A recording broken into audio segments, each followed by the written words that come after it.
पुरुष जोषित किबा स्थावर जंगम सर्वचित्ताकर्षक शिक्षात् मन्मथ मदन। कृष्ण नाम का ही अर्थ यह होता है कि वे कामदेव को भी आकृष्ट करने वाले हैं।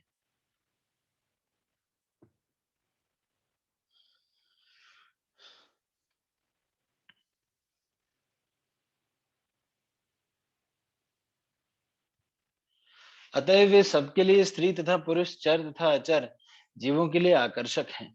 निसंदेह कृष्ण सर्व चित्ताकर्षक के रूप में सर्वविदित है।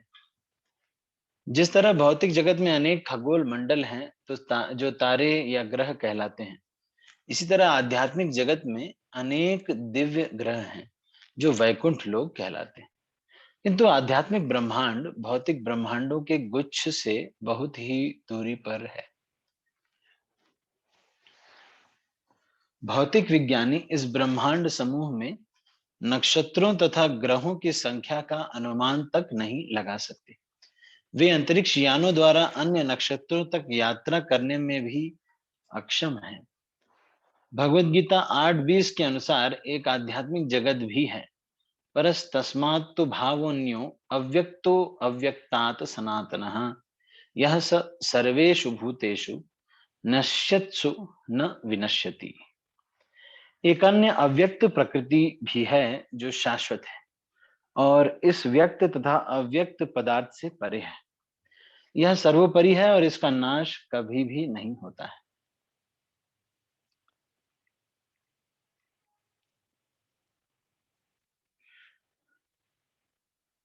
जब इस संसार की प्रत्येक वस्तु का नाश हो जाता है तब भी वह उसी तरह बनी रहती है। इस तरह से एक अन्य प्रकृति भी है जो भौतिक प्रकृति से श्रेष्ठ है। भाव या स्वभाव शब्द प्रकृति के लिए आए हैं। आध्यात्मिक प्रकृति शाश्वत है।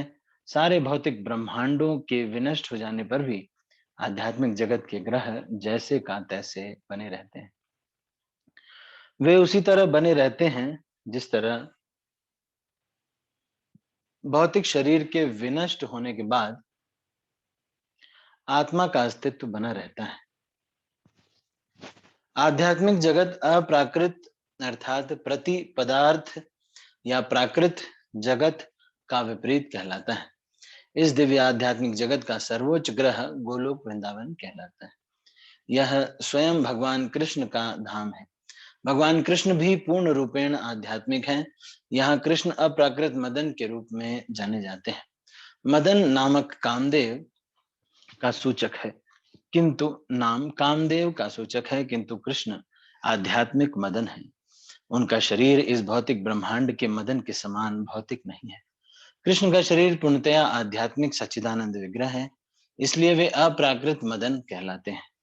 वे मन्मथ मदन भी कहलाते हैं। इसका अर्थ यह है कि वे मदन को भी आकृष्ट करने वाले हैं। कभी कभी निपट भौतिकतावादी व्यक्ति कृष्ण की लीलाओं एवं उनके आकर्षक गुणों का गलत अर्थ लगाते हैं और उन पर अनैतिकता का लांछन लगाते हैं क्योंकि वे गोपियों के साथ नृत्य करते हैं। किंतु लोग ऐसा दोषारोपण इसलिए करते हैं क्योंकि वे नहीं जानते कि कृष्ण तो इस भौतिक जगत से परे हैं। उनका शरीर सच्चिदानंद विग्रह है अर्थात पूर्णतया आध्यात्मिक है।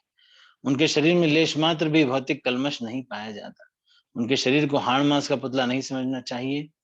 मायावादी दार्शनिक कृष्ण के शरीर को भौतिक मानते हैं, किंतु यह अत्यंत घृणित स्थूल भौतिक धारणा है।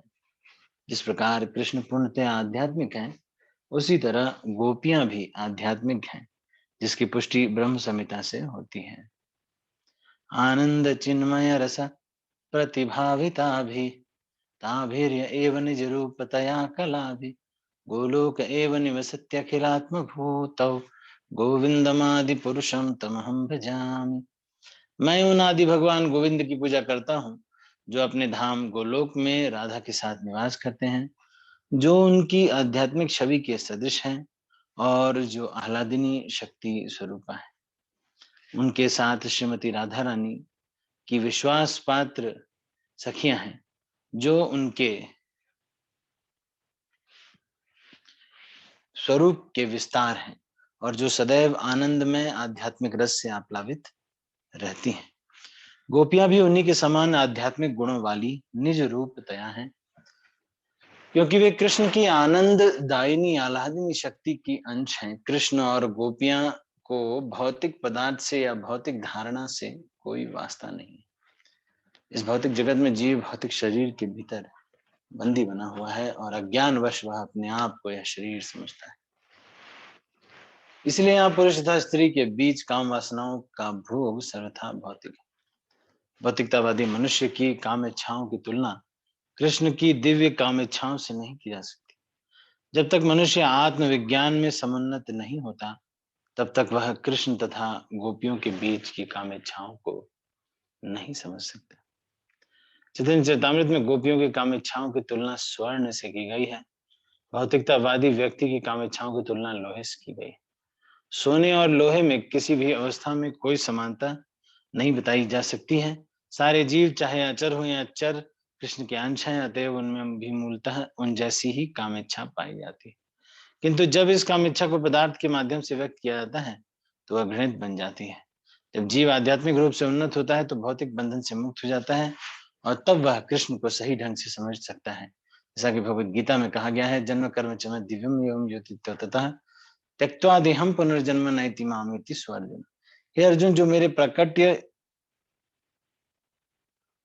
तथा मेरे कार्यों के दिव्य स्वभाव को जानता है,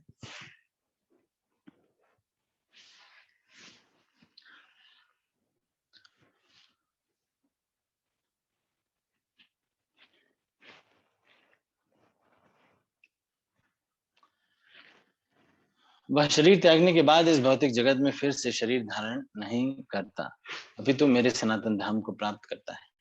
जब मनुष्य कृष्ण के शरीर को तथा उनकी कामेच्छाओं को समझ लेता है, तब उसे तुरंत मुक्ति प्राप्त हो जाती है। भौतिक शरीर के भीतर बंदी बना हुआ बद्ध आत्मा कृष्ण को नहीं समझ सकता। भगवद गीता में कहा गया, मनुष्याणाम सहस्रेषु कश्चित् सिद्धये यतामपि सिद्धानाम कश्चिन् माम वेत्ति तत्र। हजारों व्यक्तियों में से कोई एक व्यक्ति सिद्धि के लिए प्रयास करता है। जिन्हें सिद्धि प्राप्त हो चुकी है, उनमें से मुश्किल से कोई एक मुझे सही सही जान पाता है। सिद्ध ये शब्द मुक्ति का सूचक है। मनुष्य भौतिक बंधन से छूटने पर ही कृष्ण को समझ सकता है। जब कोई व्यक्ति कृष्ण को यथारूप में समझ लेता है, तब वह भौतिक शरीर में रहते हुए भी आध्यात्मिक जगत में रहता है। इस विज्ञान को वही समझ सकता है जो वास्तव में आध्यात्मिक दृष्टि से उन्नत है। रूप गोस्वामी ने भक्ति रसामृत सिंधु में कहा है, इहा यस हरे दास्य मन कर्मणा मन सागिर निखिला निखिला स्वपि अवस्थासु जीवन मुक्तः स उच्यते। जब कोई व्यक्ति, तो ये बहुत ही इंपॉर्टेंट श्लोक है, जब कोई व्यक्ति इस भौतिक जगत में प्रेम तथा भक्ति पूर्वक कृष्ण की सेवा करना चाहता है, तो वह इस भौतिक जगत में कर्म करते हुए भी मुक्त हो जाता है। इसकी पुष्टि गीता में होती है। माम च अयो अभिचारेण भक्ति योगेन सेवते सगुणान समितीत्यैतान ब्रह्म भूयाय कल्पते। जो पूरी तरह भक्ति में लगा रहता है, जो किसी भी परिस्थिति में अपनी स्थिति से नहीं भटकता, वह तुरंत भौतिक प्रकृति के गुणों को पार कर जाता है और ब्रह्म पद को प्राप्त होता है। भगवान की प्रेम भक्ति में लगे रहने मात्र से ही मनुष्य मुक्ति प्राप्त कर सकता है। जैसा कि भगवत गीता में कहा गया है, ब्रह्मभूत प्रसन्नात्मा न शोचति न कांक्षति। जो मनुष्य आध्यात्मिक ज्ञान में अत्यंत उन्नत है और जिसने ब्रह्मभूत अवस्था प्राप्त कर ली है, वह न तो शोक करता है, न किसी भौतिक वस्तु के लिए लालायित रहता है। यही आत्म साक्षात्कार की अवस्था है।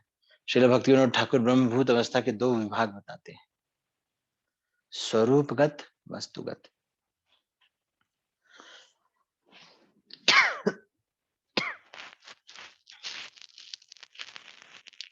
जब कोई कृष्ण को वास्तव में समझ सक जाता है, किंतु फिर भी कोई भौतिक संबंध बनाए रखता है, तो वह अपने स्वरूप में स्थित बतलाया जाता है। जब यह स्वरूप पूर्णतया आध्यात्मिक होता है, तो इसे कृष्ण भावनामृत कहा जाता है। जो ऐसी चेतना को प्राप्त होता है, वह वास्तव में वृंदावन में रहता है।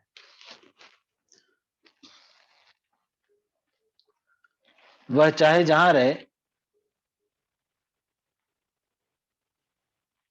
भौतिक स्थिति का कोई प्रभाव नहीं पड़ता।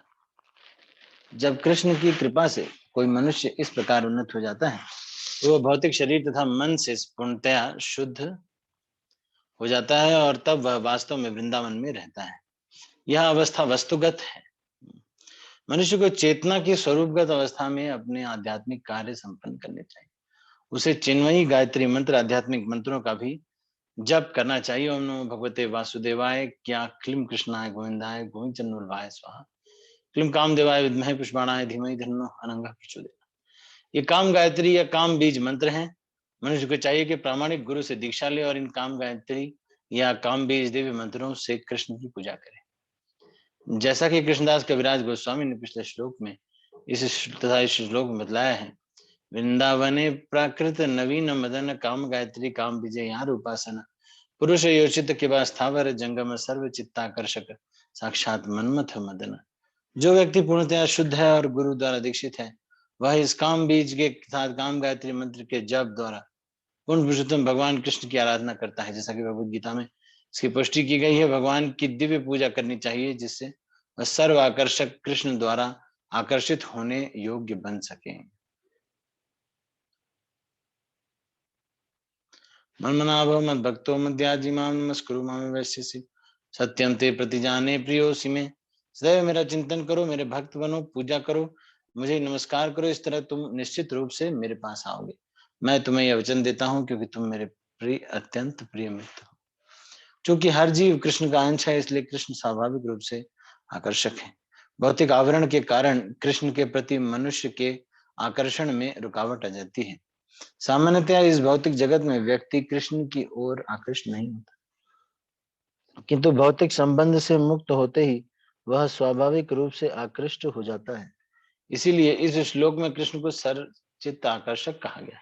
इसका अर्थ है प्रत्येक व्यक्ति स्वभावतः कृष्ण द्वारा आकृष्ट होता है।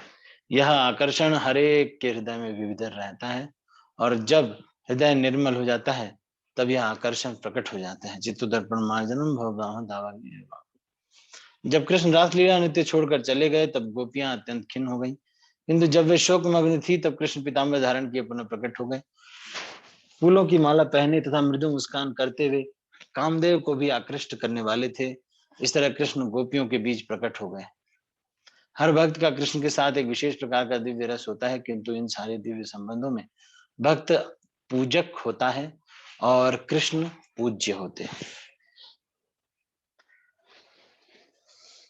पूर्ण पुरुषोत्तम भगवान कृष्ण की जय हो। उन्होंने निरंतर बढ़ने वाले अपने आकर्षक लक्षणों के कारण तारका तथा पाली नामक गोपियों को जीत लिया है। तो ये जो है बहुत ही इंपॉर्टेंट श्लोक है। आप चाहें तो इसका स्नैप ले करके आप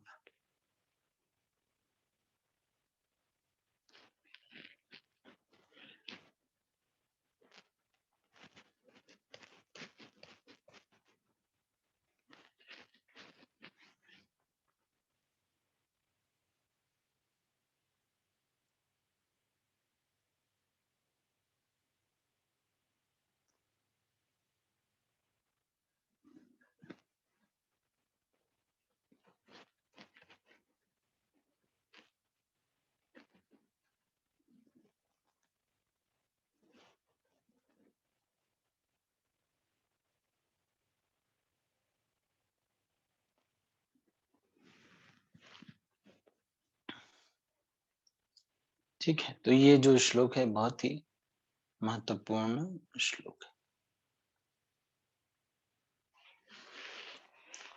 पूर्ण पुरुषोत्तम भगवान कृष्ण की जय हो। उन्होंने निरंतर बढ़ने वाले अपने आकर्षक लक्षणों के कारण तारका तथा पाली नामक गोपियों को जीत लिया है और श्यामा तथा ललिता के मनों को हर लिया है। वे श्रीमती राधा रानी के सर्वाधिक आकर्षक प्रेमी हैं।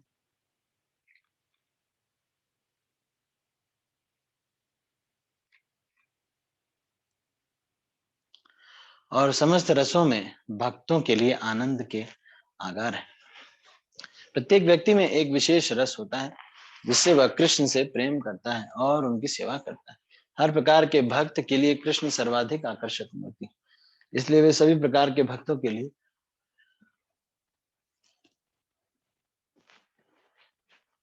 अखिल रसामृत मूर्ति कहलाते हैं। भले ही वह भक्त शांत रस में हो या दास्य सख्य माधुर्य वात्सल्य।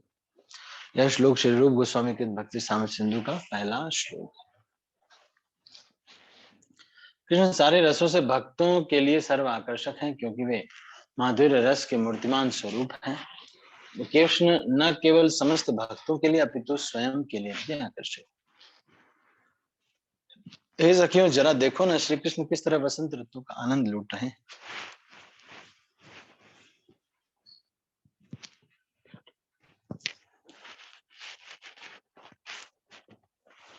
गोपियां उनके सारे अंगों का आलिंगन कर रही हैं, जिससे वे श्रृंगार प्रेम की मूर्तिमान स्वरूप लग रहे हैं।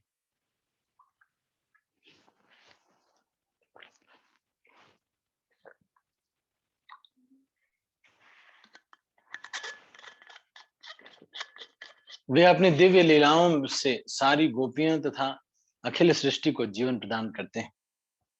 उनके मृदु श्यामल हाथ तथा पांव नीले कमलों के समान हैं, जिनसे उन्होंने कामदेव के लिए उत्सव की सृष्टि कर दी है। ये गीत गोविंद से ये श्लोक लिया गया है। वे संकर्षण के अवतार तथा लक्ष्मीपति नारायण को भी आकर्षित करने वाले हैं। तो इस संकर्षण के अवतार नारायण जो है को भी आकर्षित कर लेते हैं। वे न केवल नारायण को अपितु नारायण की प्रेयसी लक्ष्मी समय समेत समस्त स्त्रियों को आकर्षित करते हैं। कृष्ण तथा अर्जुन को संबोधित करते हुए महाविष्णु ने कहा, अब ये महाविष्णु कह रहे हैं, ये एक लीला है, इसको बाद में बताएंगे। श्रीमद् भागवतम में ये श्लोक क्या है। मैं आप दोनों को देखना चाहता था, इसलिए मैं ब्राह्मण पुत्रों को यहाँ ले आया हूँ। आप दोनों इस भौतिक जगत में धर्म की स्थापना करने के लिए अपनी अपनी समस्त शक्तियों समेत प्रकट हुए हैं। आप कृपया सारे असुरों का वध करने के बाद तुरंत आध्यात्मिक जगत में लौट जाएं। यह श्लोक श्रीमद् भागवत का है, जिसमें ब्राह्मण पुत्रों की खोज करते हुए अर्जुन को कृष्ण भौतिक ब्रह्मांड से परे ले जाने की चेष्टा करते हैं। भगवान महाविष्णु इस भौतिक जगत से परे स्थित है। वे भी कृष्ण के स्वरूप से आकृष्ट हुए थे। वास्तव में महाविष्णु ने द्वारका से ब्राह्मण के पुत्रों को चुरा लिया था, जिससे कृष्ण तथा अर्जुन उन्हें मिलने आए। यह श्लोक यह दिखाने के लिए उद्धृत किया है कि कृष्ण इतने आकर्षक हैं कि महाविष्णु भी उनसे आकर्षित थे।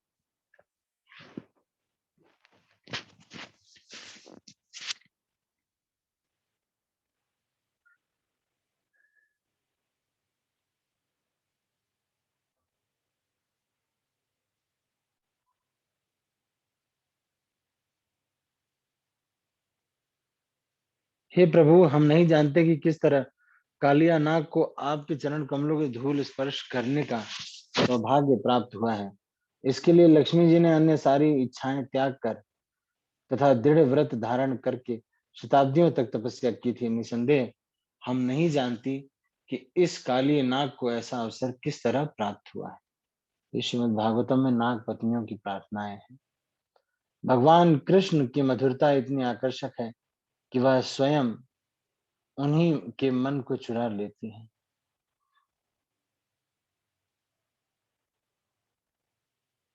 इस तरह वे स्वयं अपने आप को भी आलिंगन करना चाहते हैं। द्वारका के महल में रत्न जटित खंभों में अपना ही परछाई देखकर कृष्ण ने यह कहते हुए उसे आलिंगन करना चाहा, हाय, मैंने इसके पूर्व इतना सुंदर व्यक्ति नहीं देखा। यह कौन है? इसे देखकर ही मैं श्रीमती राधा रानी के समान इसका आलिंगन करने को उत्सुक हो रहा हूँ। ये भगवान ललित माधव में ये कह रहे हैं। क्या ये श्लोक आ रहा है? ललित माधव जो ग्रंथ है उसमें ये श्लोक आ रहा है, तो इसको आप नोट कर सकते हैं। ये महत्वपूर्ण श्लोक है।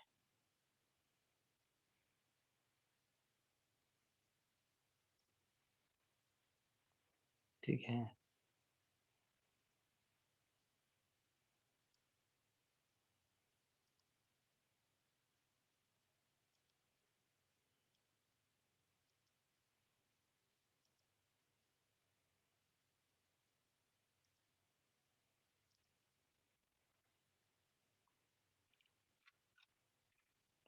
तब श्री रामानंद राय ने कहा, इस तरह मैंने पूर्ण पुरुषोत्तम भगवान के आदि स्वरूप को संक्षेप में कहा है।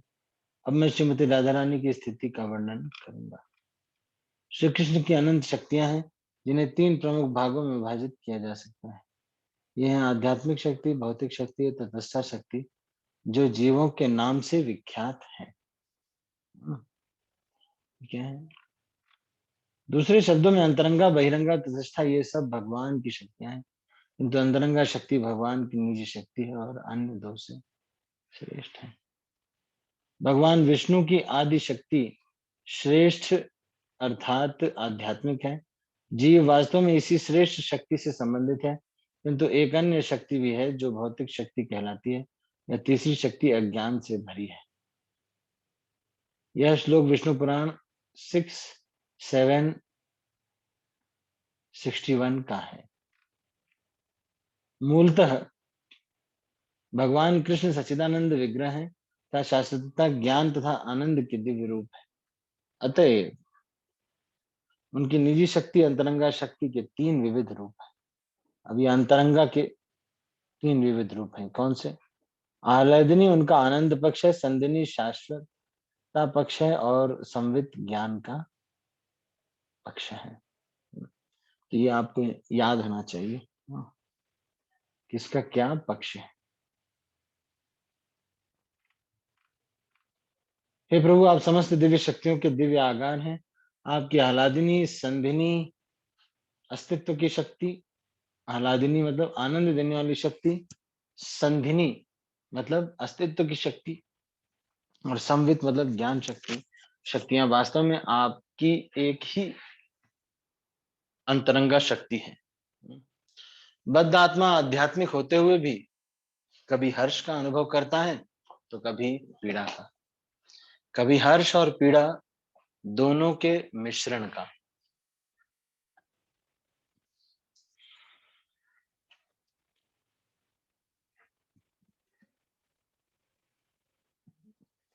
ऐसा पदार्थ का स्पर्श होने से होता है, किंतु आप समस्त भौतिक गुणों से परे हैं, अतएव ये गुण आप में नहीं पाए जाते। आपकी परा आध्यात्मिक शक्ति पूर्णतया दिव्य है। आपके लिए सापेक्ष हर्ष, पीड़ा या हर्ष मिश्रित पीड़ा जैसी कोई वस्तु नहीं। आह्लादिनी शक्ति कृष्ण को दिव्य आनंद प्रदान करती है। इसी आह्लादिनी शक्ति के माध्यम से कृष्ण समस्त आध्यात्मिक आनंद का स्वयं आस्वादन करते हैं। तो यहाँ पर आप देख रहे हैं जो बता रहे हैं, मैंने इसको पहले भी आपको बताया है। तो क्या है ये?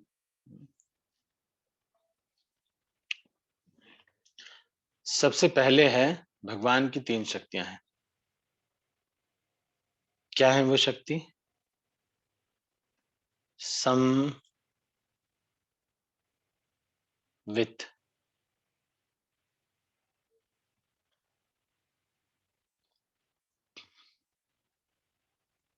संधिनी, आह्लादिनी। अब आह्लादिनी जो शक्ति है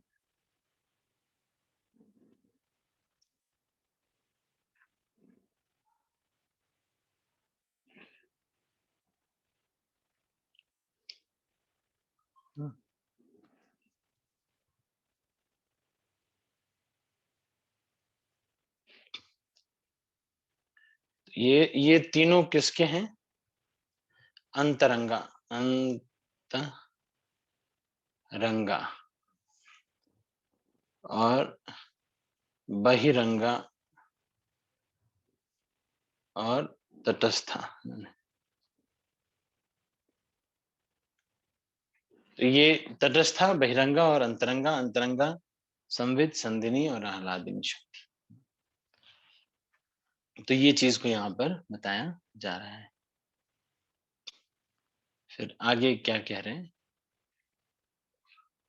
भगवान कृष्ण मूर्तिमान सुख होते हुए भी सभी प्रकार के दिव्य सुख का आस्वादन करते हैं। उनके शुद्ध भक्तों द्वारा आस्वादन किया गया सुख भी उनकी आराधनीय शक्ति से प्रकट होता है। इस आराधनीय शक्ति का सबसे महत्वपूर्ण अंश भगवत प्रेम है। फलस्वरूप भगवत प्रेम की व्याख्या भी आनंद से पूर्ण दिव्य रस है।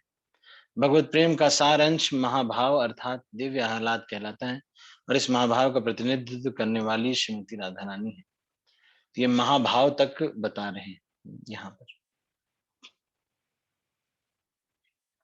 वृंदावन की गोपियों में श्रीमती राधा रानी तथा एक अन्य गोपी प्रमुख मानी जाती है, किंतु जब हम गोपियों की परस्पर तुलना करते हैं तो ऐसा लगता है कि श्री राधा रानी सबसे महत्वपूर्ण है, क्योंकि उनके असली स्वरूप से सर्वोत्तम प्रेम भाव व्यक्त होता है। अन्य गोपियों द्वारा अनुभव किया जाने वाले प्रेम भाव श्रीमती राधा रानी के प्रेम भाव की बराबरी नहीं कर सकता।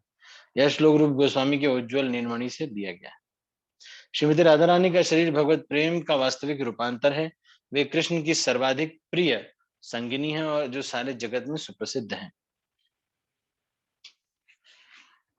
मैं उन आदि भगवान गोविंद की पूजा करता हूँ जो अपने गोलोक धाम में राधा के साथ निवास करते हैं।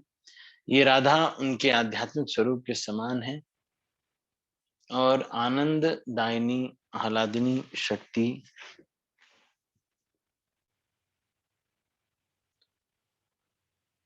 स्वरूपा है। उनकी अंतरंग सखियां उनके स्वरूप के विस्तार रूप हैं और सदैव आनंदमय रस से परिव्याप्त रहती हैं। यह ब्रह्म संहिता के 5:37 से लिया गया श्लोक है।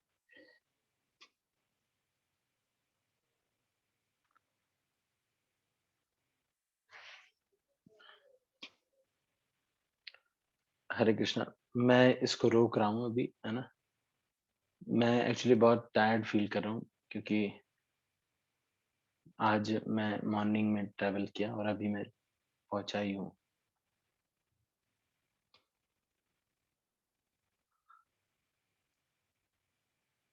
हरे कृष्ण। तो इसलिए मैं सॉरी, मैं अभी ज्यादा लंबा नहीं करेंगे क्लास अभी। हाँ, मुझे बहुत लग रहा है। ठीक है, तो अभी क्वेश्चन आंसर नहीं कर रहे हैं, हम इसको कल कंटिन्यू करेंगे। ठीक है, हरे कृष्ण। सॉरी, मैं इसको अभी नहीं रोक रहा हूँ।